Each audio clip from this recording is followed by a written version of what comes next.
Yo, what's going on, everybody? Welcome to another edition of the Culture Corner. I'm your host, John Amun, and thank you for tuning in this Thursday. Before I go live and before I really get into the show, I want to give a shout out to our sponsor. But first, before I shout him out, let's check out his work.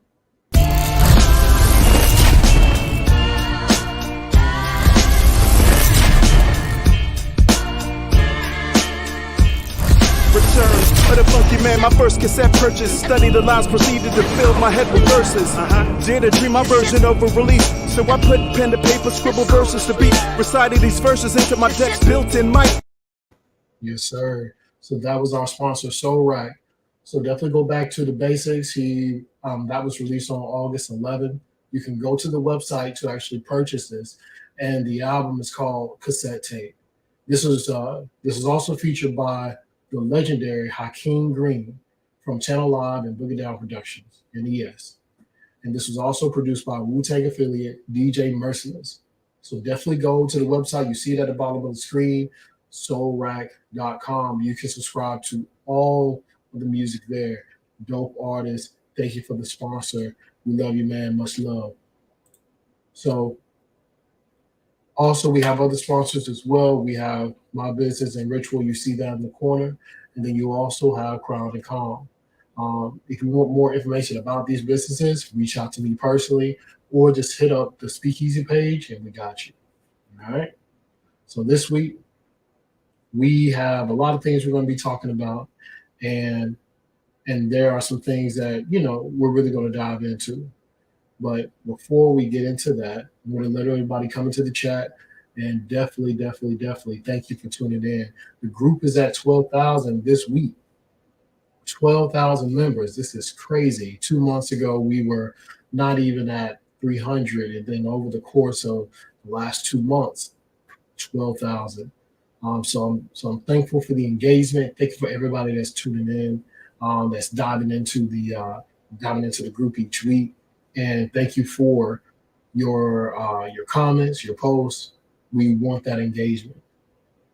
Definitely want that engagement. Let's see here. Oh, that's what's missing. I don't have my music going. Give me 1 second. Give me my music back. 1 second.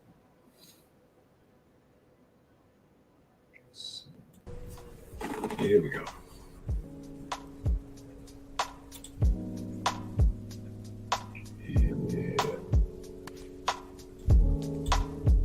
Hope it's not too loud. But yo, thank you everybody tuning in. I see some people rolling in. Let us know where you're from. Thank you once again for tuning in to this week of the Culture Corner. We got some topics we're going to be talking about this week. I decided to go a little bit of a different direction this week. So each week, at the beginning of the week, I put in a poll to get the engagement from the group, and I'll talk about it every Thursday. So the poll goes out normally on Mondays, maybe Tuesday. But the poll this week was something that, dealing with Black people, this is something that we always have grown up with, and this is something that we need to talk about. So, 1 second. Let me pull up my docket. 1 second. What do we got? But, 1 second.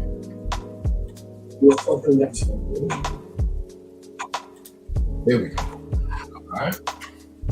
So the poll of the week for this week was, or technically it's an N-word, a term of endearment, and is that something we can continue to use? And I asked for people to put their comments in the, under the poll, wanted engagement, just to see what they thought. And it was a very surprising poll, or at least from my perspective. I expected a different answer when I was getting people to respond to it. But let me go through it. So the question was, is the N-word something Black people can still refer to as a term of endearment? It was 84% of people that actually answered the poll said no. And then it was a total of about 19, maybe 20 votes. A few yes, some that I don't really know, but nobody said they don't care. So this helps me believe that more people are on the same page when it comes to how Black people want to move than what they care to admit, or how often they admit. When it comes to the N word, uh, you know, this word has a lot of pain and a lot of hatred behind it. Uh, this term, this term definitely stings for a lot of people. I know it definitely stings for me because it can be either a term of endearment, depending on who it's coming from, or it can be a, a racial slur. It is very hard to figure out exactly where it's coming from. So studies have been shown that this term technically comes from around the year maybe in the 1500s, maybe close to the 1600s. I think it was like 1572 or 1574 or something like that. But I've heard other years, so I don't really know for sure. But from my understanding of doing some research on the N word, it actually comes from the term "nugas," which is an Ethiopian term, and it means to reign, and it also translates into king or emperor. So when it comes to the origin of this word, there are things that are about it that are positive, but how it has been used has been obstructed. So it's very hard to say if this word truly means something that is not or something that it actually is. And that's the whole debate. There are some people, some Black people that get very offended if you say that around them or to them. You have some Black people that expect you to say that. It's a part of the culture. It's part of culture, especially in all of our songs. And now even in our own TV shows, you can hear this word shouted across the silver screen, even in movies. So I think it really just depends on the person when it comes to the meaning of this word and what it benefits or how it benefits them. So I don't want to discredit anybody with their views on this word, but I will say you have to define your own meaning. But there was somebody that did comment. I want to get the sister's name. That commented. There's gift. Shout out to this sister. She said, "It's time to create our own terms of endearment.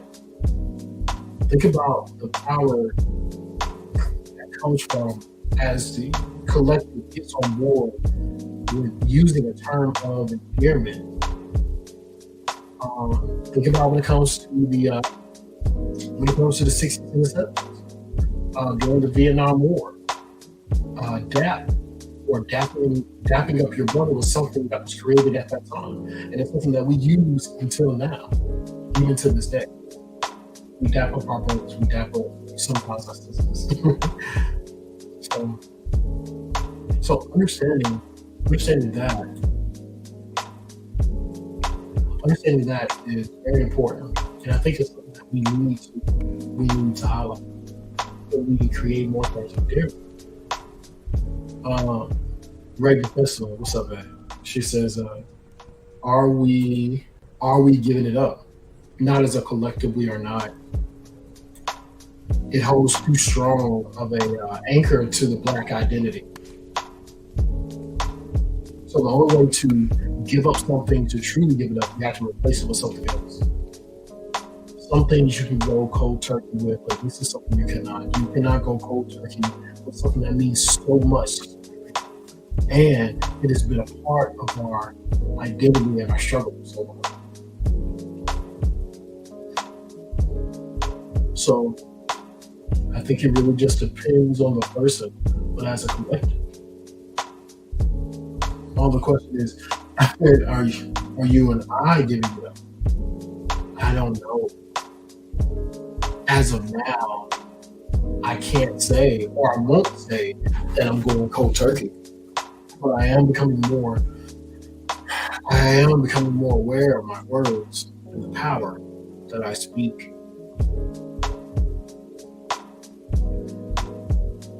It's standing by what I say and teach. That's where I have to be. So this is something that I'm personally looking into right now. I'm opening up the discussion to figure out just that. It's deep in my vocabulary. It's really deep. Pause.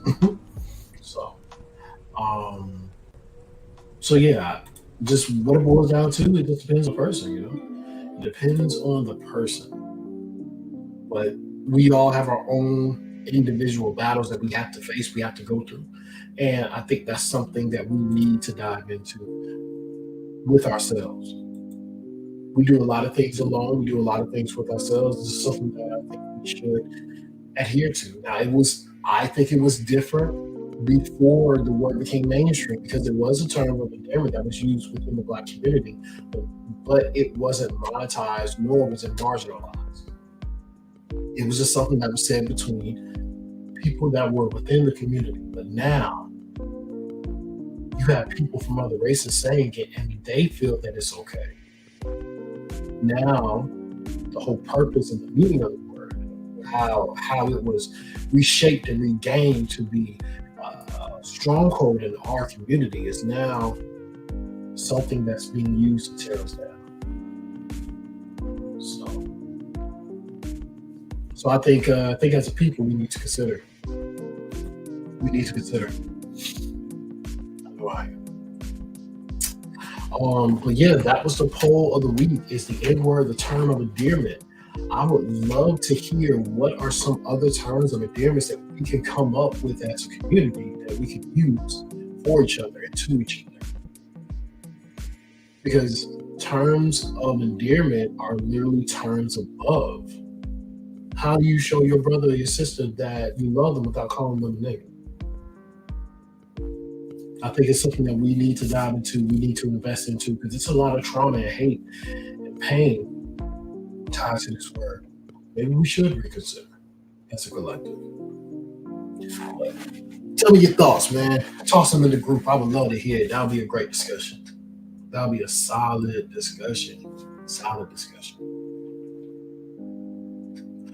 But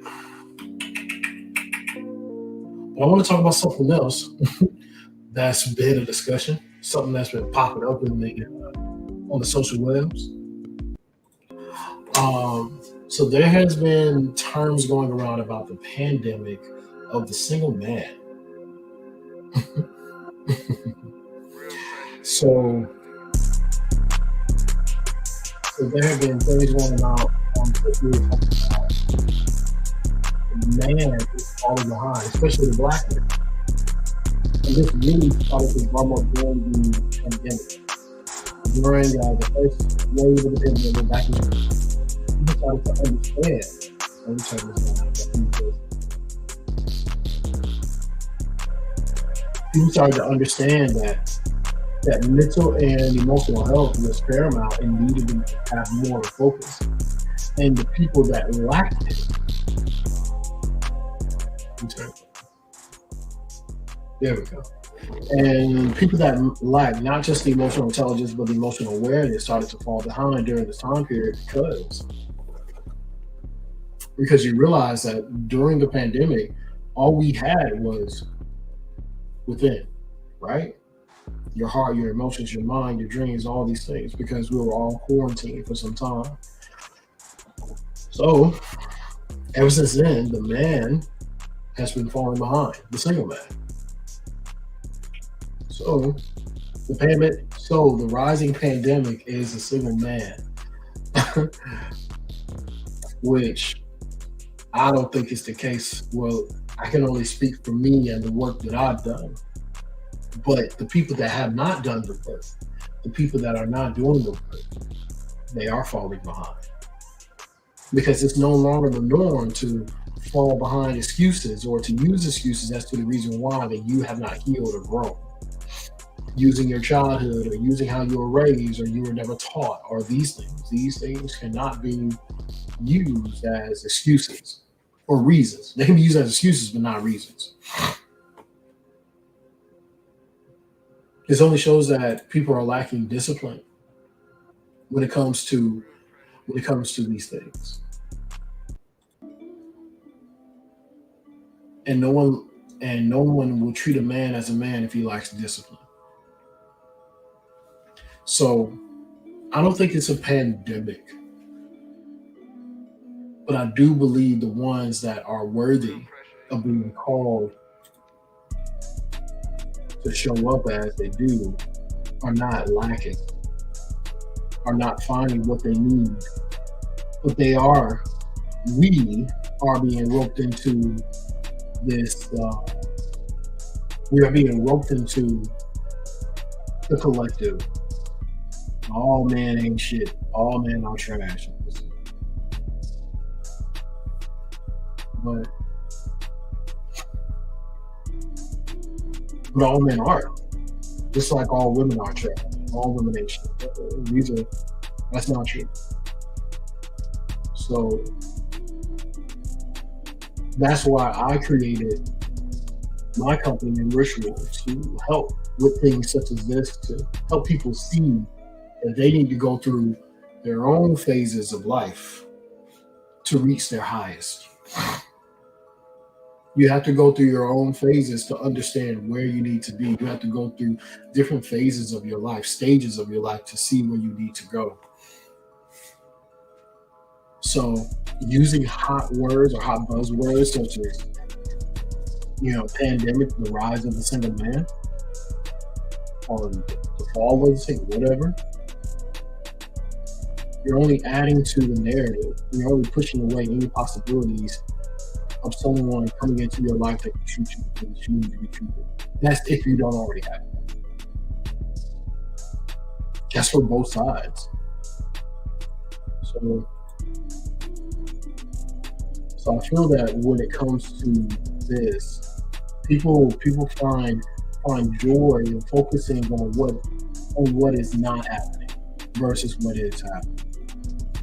People enjoy focusing on the things that cause the controversy and the drama and all these other things, when in reality, there's a lot of people out there doing work.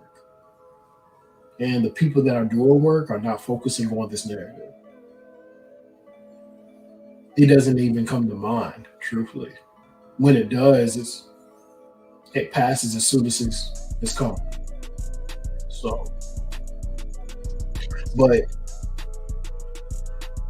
if you are single and you're not finding what you need, and you're not finding the love and all of this other stuff, love, appreciation starts from within. You start with yourself. If you see what you need to do as a man and as a woman to move into the space that allows you to be your most happiest or your happiest self, then things start to come together. I don't like the saying all things happen for a reason, because that's redundant. We are the creators of our reality and our experience. So yes, they happen for a reason because I created it. You created it. But have a purpose. Be intentional. Real pressure, CJ, yo, my boy, what up?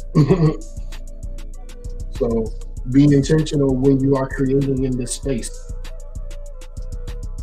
Healing is a lifelong journey. It is a self-declaration to yourself that you are setting the standards in your life. You are creating the boundaries in your life, and you are creating what is necessary for you to be loved by other people, because you have loved yourself. Yeah, shit. It's a lot to it, man. It's a lot to it. You gotta do it.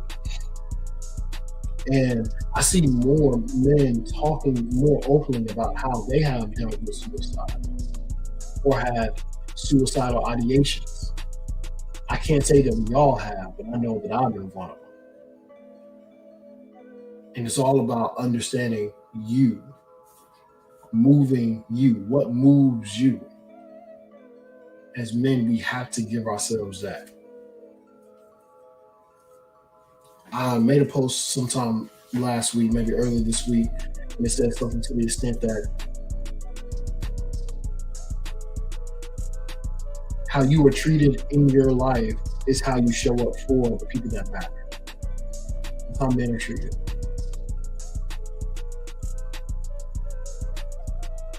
Men are only appreciated for the things that they can do, but that's technically people. People are only appreciated for the things that they can do for strangers. But the people that matter in your life actually genuinely care about you. It's not about what you can do. It's about what you do, period. How do you show up for the people in your life?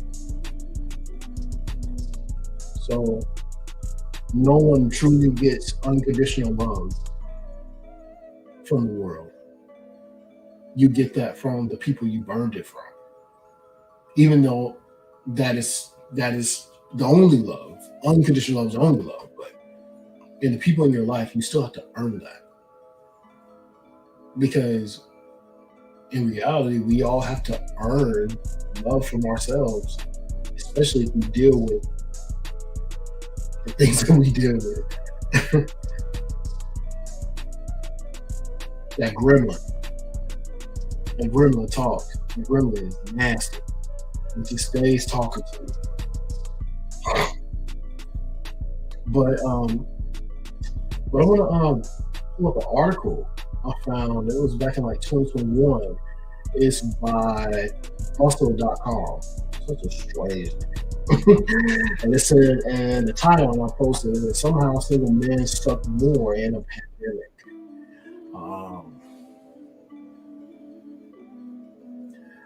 So with this article, it just gives the basis of how COVID basically exposed a lot of things and just it just really just dated during the pandemic. And if you think about it, a lot of people have carried a lot of that fear from that time until now. So it's even more drama and trauma you have to deal with. Let's see, maybe it says you only get unconditional love from those you earned it from. Might drop. For real. You only get unconditional love from the people you've earned it from. Because we all have to earn our keep, even with ourselves. As you grow up and become a man or a woman, you start to become your own man or woman. And then you have to unlearn the things that you were taught about yourself and how well you've grown from your past. Yeah, you got to earn that, man. And that's one thing as men that we struggle with. But we're learning. The real ones are learning. The real ones are doing the work. And that's what matters. Focus on the ones that are doing the work. Focus on the real ones. The ones that ain't doing the work, don't focus on them. Keep moving. Yeah.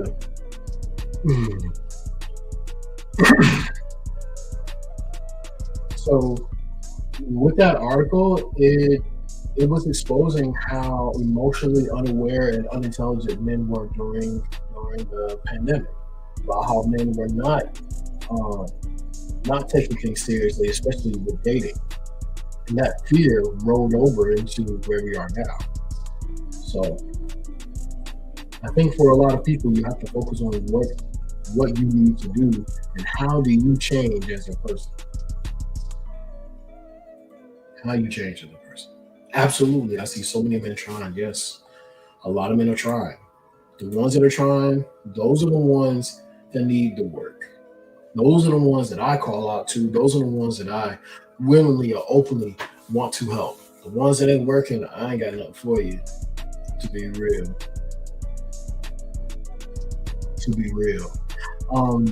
It was a video I saw on Twitter. It was something from TikTok. And this man was talking. Let me see. I wish I could post it. Well, I'll post it later. But this man was having a video conference with another gentleman, and he was asking the host was asking the guest, what roles does he have in his household or in his marriage?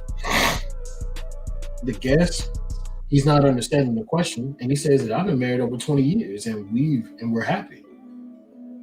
So I don't understand what you mean by roles. So the host couldn't get his point across. He couldn't get through to the man, so he cut him off and kept him moving. He said, I don't have time for this. So when it comes to single men not being able to find or keep a woman or not understanding why she's not happy, you have to create the lane for yourself on what works for you. So that translates to her properly. So this man, he was married for over 20 years, or has been married for over 20 years. And he said that he doesn't have any roles. And he made a very interesting point. The question was, how come women don't want to cook anymore? Or how come wives don't want to cook anymore? Something of that nature. And the man honestly said, well, my wife works. She works as hard as me. I don't think she's tired. She doesn't want to come home after 8 hours and cook. Do you want to come home after 8 hours and cook? And that answer is very specific for the group of people that are fitting in that lifestyle. Not everybody. I know after I come home from a long day, I don't want to cook. I don't want to do it clean, anything. I just want to come home. So it's understandable. And that leads into roles. This host was saying that it is a gender specified role for a woman to cook and clean, regardless of what she does in her life. This type of mentality will keep you in the place that you are in. There are no roles. Only the roles you and the person you are with assign one another. Figure out what works for you. That's the most important. But when it comes to that goes into healing. You probably saw this when you were growing up with, your parents or cousins or family members. And you could see maybe how that put pressure or that put a demand on that family or that situation. And now you were trying to put that same stress, you're holding on to that and trying to put that onto somebody else.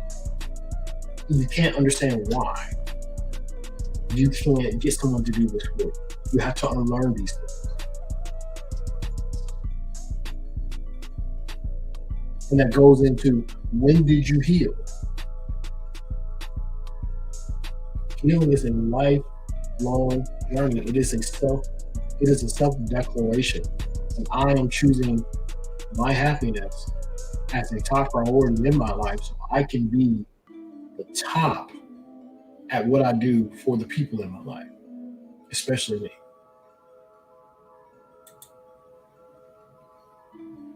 Whoever says, I cook, I clean, you clean, I take care of you when you're sick, and you do it for me too. I love you. I mean, exactly. When people are together, they take care of each other willingly. There are no roles. You fill in when you need to, and as you do that, that helps the relationship thrive. Now, are there certain duties that you need to fulfill and responsibilities in a relationship? Yeah. But it's all about how you set that tone with your partner. That's how you set the tone with your partner. So as men, healing needs to be our top priority. A lot of us grew up with a different understanding of what it means to be a man or what it means to be married. Now we're seeing that those principles that we were taught aren't aging well. And because these things are not aging well, we are not aging well. We're not aging well. So every man needs to live by a code, their code. That's what I teach. My ebook is on the way. That is going to list out a step-by-step process on on what you need to do to figure out what is your goal. Once you create the code that fits you, you can build the life that you want and with anybody.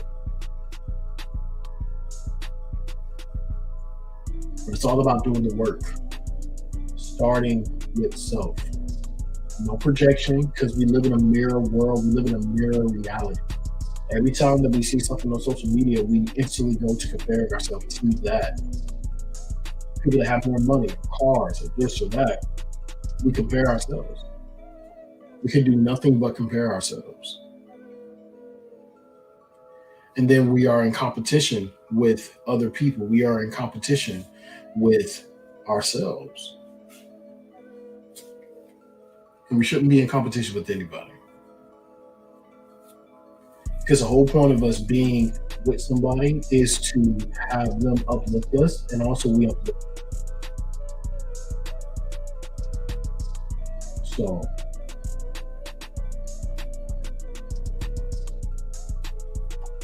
those are the important things. Learning to be not just emotionally intelligent, but emotionally responsive and emotionally responsible.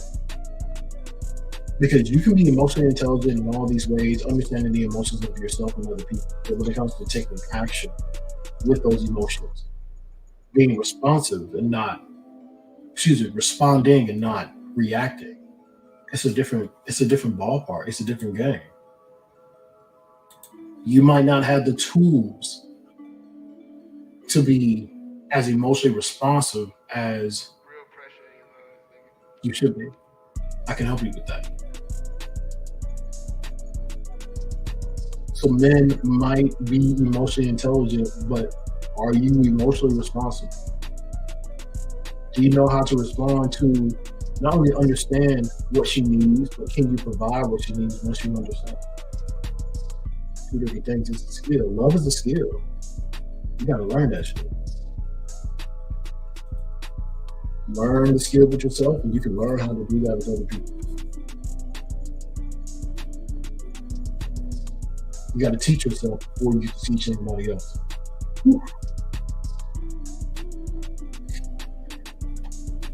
So learn to build the framework with your own code. We live in a world full of programs, and computers, and electronics, and virtual reality, and all these things. This 2D world is a simulation of our 3D. It's all code. So why not hack it so you can create your own?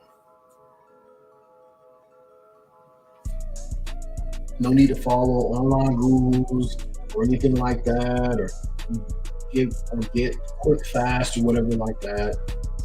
Create your own code.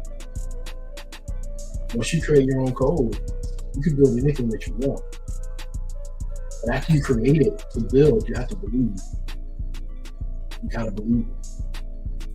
Because if you don't believe in your dream, nobody else will. Because we all trying to make sure we stay believing in ours.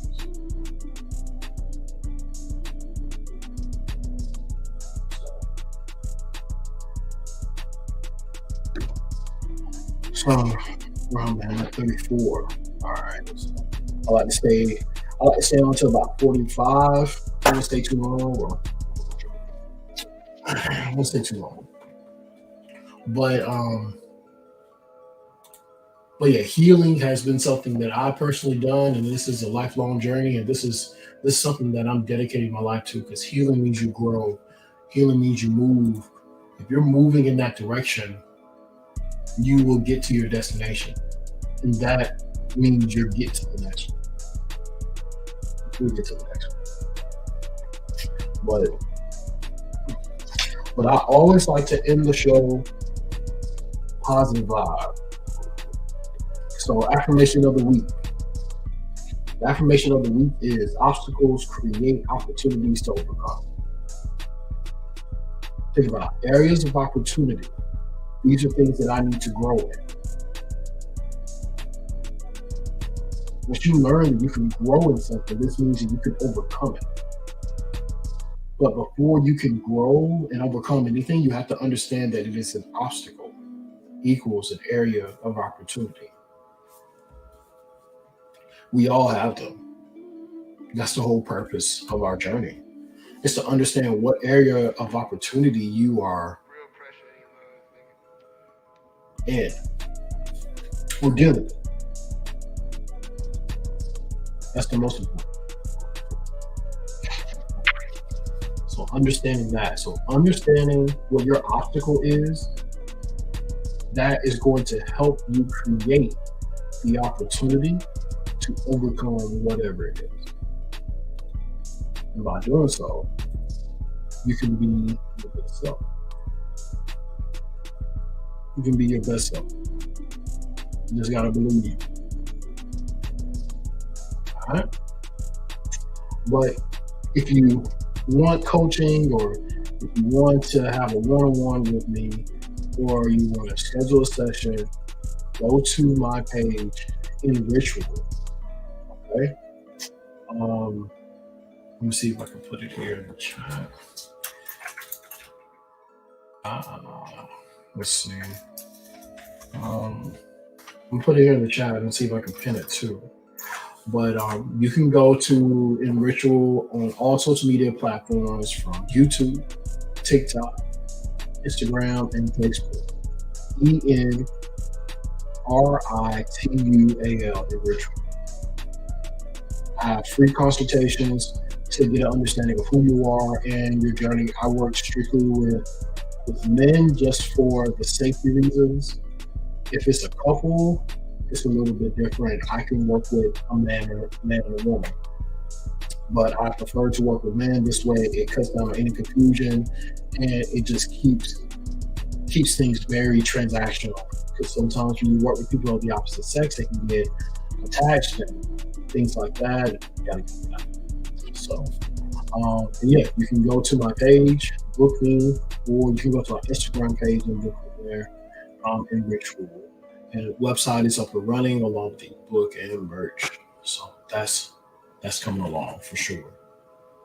But before I end the show, I want to give a very special shout out once again to our sponsor, Soul Rack. Definitely released the project on August 11th. You can go directly to the website. It's there at the bottom of the screen, soulrack.com. It's called Cassette Tape.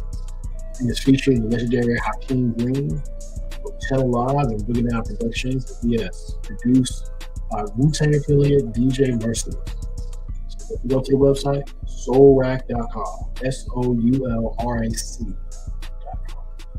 All right. Well, thank y'all once again for tuning in for this week of the Culture Corner. I definitely do appreciate the engagement also in the group. If you have any questions, hit me up personally, or you can reach me on any social media platform in Ritual, ENRITUAL. All right. Thank y'all. You all have a great evening, and I'll see y'all next time. Peace.